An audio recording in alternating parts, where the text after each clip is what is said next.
Selamat sore teman-teman sekalian. Kita akan membicarakan 3 pemikir besar di dunia yang pemikirannya dianggap memberikan suatu keterangan tentang kondisi jiwa manusia dan masyarakat.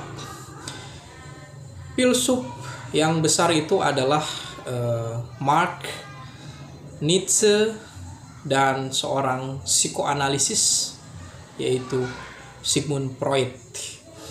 Jadi pemikiran Marx atau Karl Marx, dia memasuki suatu dunia gelap, kegelisahan manusia ketika berhadapan dengan para kapitalis.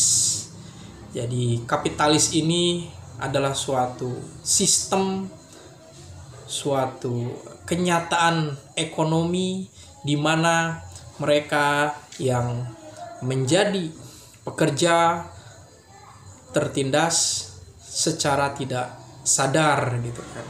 Akhirnya Marx dengan teori nilai lebih menjelaskan selalu ada nilai lebih yang didapat oleh para pemodal atau kapitalis di dalam usaha mereka, dan hasil itu adalah dari para pekerja.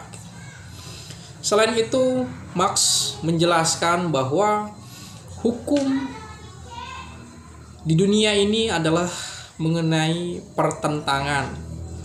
Ya, memang teori dari Marx ini sudah pernah dijelaskan oleh Heraklitus bahwa dunia ini adalah memang pertentangan gitu kan, konflik. Semakin dijelaskan oleh Marx bahwa dunia ini memang tempatnya pertentangan antar kelas. Bahkan sejarah ini adalah sejarah pertentangan antar kelas. Jadi kaum proletar melawan kaum borjuis.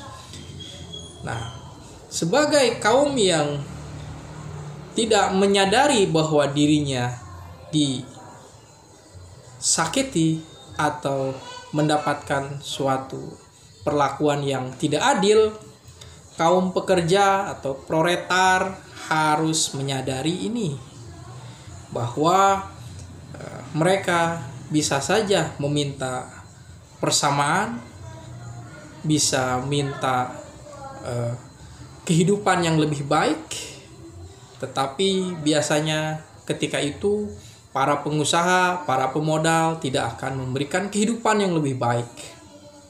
Keadaan kaum buruh, kaum pekerja tentu saja semakin tidak baik, sedangkan para kaum pemodal, kapital bisa meraup keuntungan yang lebih besar.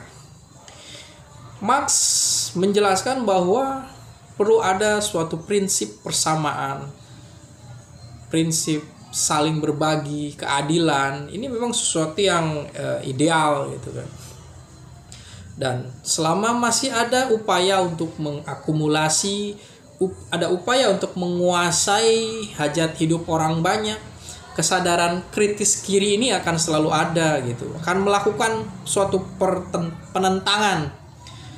Cara berpikir dari Marxisme ini tentang dialektika yang hitam putih, proletar, borjuis, dan proletar harus menang, dipakai oleh teori politik, sosiologi, bahkan ekonomi.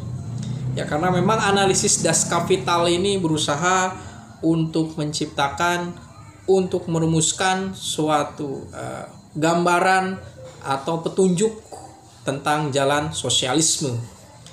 Kemudian Marx memang menemukan suatu metode analisis mengenai alienasi, mengenai